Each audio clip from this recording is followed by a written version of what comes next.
The prostitutes who worked the streets on Detroit's rundown southwest side were afraid. Over the last few months there'd been a new John prowling their beat, a big, baby-faced guy, driving a dark, late-model SUV. The man liked to play rough.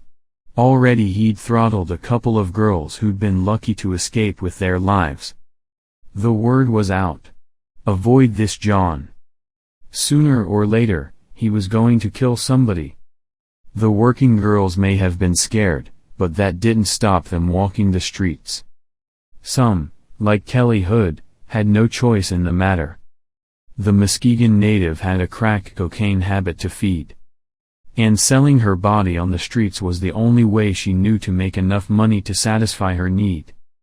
It hadn't always been this way for Kelly. When she'd moved to Detroit from her hometown, it had been to join her boyfriend who worked on the production line and at the Chrysler auto plant. Eventually, they'd married, bought a house in the suburbs and raised 3 children. But the tedium of domestic life had gotten to Kelly. Seeking some kind of escape, she'd allowed her friend Linda to talk her into trying crack cocaine. Before long, Kelly and Linda were addicted to the drug, living only for the next high. Chasing the dragon, in street parlance. Soon, she'd left her husband and children behind for a life as a buffer. As a street prostitute who sells herself to support her habit. It was cold on the night that Kelly died, but not too cold for a crack addict to be on the streets. Likewise, the driver of the black Jeep with the vanity plate baby doll was not discouraged by the unpleasant weather. Like Kelly, John Eric Armstrong had a habit to feed. Armstrong had recently arrived in Detroit following his honorable discharge from the Navy. He was out looking for someone. Along a darkened stretch of Michigan Avenue, he spotted her. Kelly was standing beneath a street lamp, her fake rabbit fur jacket pulled up around her ears against the cold, her short skirt providing scant protection. If she'd heard about the aggressive John in the black SUV, she either didn't register or didn't care. Her need was too great. Everything else was secondary. Her only concern was that the man might be a cop. The last thing she needed was to go cold turkey in a police holding cell. But this guy didn't look like a cop. He was big, a flabby 300 pounds with a receding hairline and 3 days' worth of scraggly blonde growth on his chin. He also wore glasses, and despite his size, he didn't seem dangerous. Like most working girls, Kelly liked to think she had a nose for danger. A short exchange of bartering followed and, the price agreed, Kelly hoisted herself into the passenger seat. The Jeep was warm inside, that was a blessing at least. She directed the man to drive to the end of the block and turn into an alley. Without comment he did so, bringing the vehicle to a stop in the shadows and engaging the handbrake. "You wanna get in back?" Kelly said, her mind already on the rocks of crack this trick was going to bring her. "No," the man said, shooting out a huge hand and wrapping it around her throat, applying instant pressure. "I hate whores." Before going on, if you like these stories, do hit the like button, subscribe to my channel and turn on the notification bell, so you will not miss new stories like this. 3 months before the murder of Kelly Hood, the police had been called to the scene of another homicide. Wendy Jordan was not a hooker, at least according to her family, who insisted that those days were long behind her, that she'd been clean for over 2 years and now had a decent job managing a gas station. Perhaps that was true, but it didn't stop Wendy falling into the hands of a man trawling for prostitutes. That was on New Year's Day 2000. 2 days later Wendy's body was pulled from the cold, dirty waters of the Rouge River in Dearborn Heights. She'd been strangled, her body apparently thrown from a bridge into the water. A tragedy, no doubt, but something that police officers and cities across the globe deal with every day. It was the discovery of the body that bothered investigators. The man who had found her was a hulking ex-sailor named John Eric Armstrong. According to Armstrong, he'd been out for a walk when he suddenly began to feel nauseous. Leaning over the bridge to try and throw up, he'd spotted the body in the water. He then dialed 911 and called the police. While Armstrong's story was possibly true, the police weren't buying it. They'd seen this ruse played before, a criminal reporting a crime that he himself had committed in order to deflect suspicion. If that was Armstrong's intention, though, he was doing a poor job of it. He seemed altogether too nervy, closing or averting his eyes whenever the investigators pressed him on some or other point. When other witnesses contradicted Armstrong's version of events, the police quickly moved him to the top of their suspect list. While they awaited the pathologist's report on the victim, they began looking into Armstrong's background. John Eric Armstrong was born in New Bern, North Carolina on November 23, 1973, the older of two sons. His early life was marred by a number of traumatic events. When he was just 5 years old, his 2-month-old brother Michael died suddenly, the death ascribed to sudden infant death syndrome. The death hit the young boy very hard and he had to receive grief counseling to cope. He even rode his bicycle into speeding traffic, telling his mother that he wanted to be with Mickey. Adding to the trauma was his father's desertion of the family just 4 months after Michael's death. Armstrong would later claim that his father sexually abused him as a child. Whether that is true or not, John Armstrong Sr. was certainly neglectful. When Eric was 2 years old, he fell out of a window and broke his arm, while his father was supposed to be watching him. From his early years, Armstrong wanted to be called Eric, not John, the name he associated with his abusive father. Armstrong was an unassuming child, who enjoyed fishing and baseball and once won a debating trophy at school. Terry Furman, assistant principal of New Bern High School, remembers him as a B and C student who was quiet, well-behaved and had ambitions of becoming a police officer.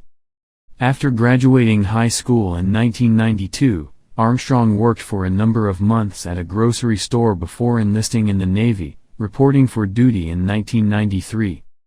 His first posting was to the aircraft carrier Nimitz. On board he met fellow sailor Katie Rednowskia, who would become his wife in 1998. Armstrong performed a number of jobs during his time on board the Nimitz, including aircraft refueler, mechanic and finally, barber. He was not considered by his superiors to be a model sailor, but his disciplinary record was unblemished. During his 8 years of service, he was awarded the Navy with Marine Corps Achievement Medal, which are 2 good conduct medals. The Navy Unit Commendation Ribbon, the Meritorious Unit Commendation Ribbon, the National Defense Service Medal, Armed Forces Expeditionary Medal, and with 2 Sea Service Deployment Ribbons. He also attained the rank of Petty Officer 3rd Class, taking an honorable discharge in April 1999. Armstrong moved to Detroit, where he found work as a security guard with DMC Healthcare Centers in Novi, a wealthy suburb in the north of the city. He lost that job after placing a fake 911 call, claiming that he'd been attacked while investigating a burglary. He was later a clerk at a Target store in Dearborn Heights, before putting his Navy training to use and becoming a refueler at Detroit Metropolitan Airport. While the police may have had their suspicions about Armstrong, they had no evidence to suggest that he might have killed Wendy Jordan. At least not yet. In the meanwhile, they were forced to release him. Although they did keep him under surveillance, something that caused Armstrong to complain to his neighbors about police harassment. In the meanwhile, investigators had the pathologist's report back on Wendy Jordan. She'd engaged in sexual intercourse prior to her death and a sperm sample had been obtained from her body. Microscopic fibers had also been found on her clothing, presumably from the vehicle she had been in shortly before she was dumped in the river. Tests were now underway to find out what make of vehicle that might be. Of course, none of this evidence was any good unless they had something to match it to. Detectives therefore visited Armstrong's home and asked him to provide a blood sample and fibers from his car. To their surprise, he complied immediately. Perhaps they had the wrong man after all. Only time would tell, and while the samples were shipped to the state police lab for analysis, surveillance was pulled off Armstrong. He wasn't going anywhere, and the authorities had no reason to believe he was involved in anything other than Wendy Jordan's murder. They had no idea, for example, that Monica Johnson, a 31-year-old prostitute who had been found unconscious alongside Interstate 94, and who'd later died at Ford Hospital in Detroit, was another of Armstrong's victims. They had no idea that John Eric Armstrong was arguably the most widely traveled serial killer in history. Those revelations would come later. For now, Armstrong was free to kill again. On April 10, 2000, a Conrail worker discovered the body of a woman beside the tracks in the area of Military and Southern Streets in southwest Detroit. Officers responding to the call discovered not one, but three corpses, later identified as Kelly Hood, Rosemary Felt, 32, and Nicole Young, an 18-year-old from Chicago who'd been brought to Detroit by her boyfriend and forced into prostitution. Based on the condition of the bodies, investigators were certain that the women had not been killed at the same time. Later, it would be determined that Hood had been dumped 3 weeks earlier, sometime in mid-March. Felt's body had been there for around a month, while Nicole Young was the latest victim, killed sometime within the last 12 hours.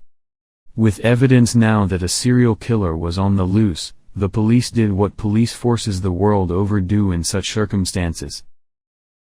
They formed a task force. By the end of the day, a multi-jurisdictional team comprising members of the Detroit Police Sex Crimes Unit, the Violent Crimes Task Force, the FBI, the Michigan State Police, Conrail Railroad Police and the Wayne County Medical Examiner's Office was in place to investigate the murders.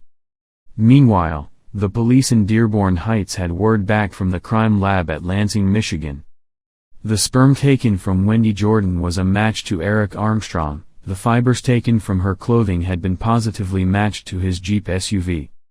Armed with this information, the police went to the prosecutor's office to request a warrant. They were turned down. Wayne County had a policy of only issuing arrest warrants on receipt of the state police lab's final written report. All the Dearborn Heights police had was verbal confirmation of the preliminary results. Still, they weren't concerned. Armstrong, with a pregnant wife and young child, was not considered a flight risk. Better to wait and do things by the book, rather than allowing him to walk on some technicality. Detroit PD, unaware that they were hunting the same man, had meanwhile learned of 3 assaults and attempted strangulations in the area. And armed with descriptions provided by the women who had escaped the killer, they began patrolling the spots traditionally frequented by prostitutes. At around 12:30 a.m. on Wednesday, April 12, 2000, they pulled over a Jeep Wrangler matching the suspect's vehicle and took Armstrong into custody. Confronted with the overwhelming evidence against him, Armstrong quickly broke down and confessed. His mood veering from anger to tears, the former sailor said that he had either killed or attempted to kill every prostitute he'd ever had sex with. Yet if the police expected confessions to only 3 murders, they'd underestimated their captive. In addition to the 3 women found beside the tracks, he'd also killed Wendy Jordan and Monica Johnson. Then there was a man he'd killed after an argument in Seattle, and another 2 prostitutes in that city. He'd also killed a woman in Spokane, Washington, 2 in Hawaii and another in Norfolk, Virginia, close to the Nimitz's home base. His murders weren't confined to U.S. soil either. He'd killed prostitutes in Japan, Hong Kong, Thailand, and Israel. Wherever the Nimitz docked, he'd go ashore and find a victim. All in all, Armstrong shared details about over 30 killings. While many of these details could not be verified, the police were able to link Armstrong's confession to the 1998 slaying of 34-year-old prostitute Lynette Hillig, in Norfolk. Hilling's body was found behind a bingo parlor, raped and strangled. Armstrong had also driven over her with his Jeep. John Eric Armstrong went on trial for the murder of Wendy Jordan in March 2001 and was found guilty, drawing a life sentence without the possibility of parole. He was later found guilty in the other 4 Detroit prostitute slayings and was given life terms for each one. No charges have ever been pursued in connection with his global murder spree. Hope this video gives you some insights on gruesome cases. And if you like my video, please hit the like button, subscribe to my channel and comment down below. I will be making more videos like this. Thank you.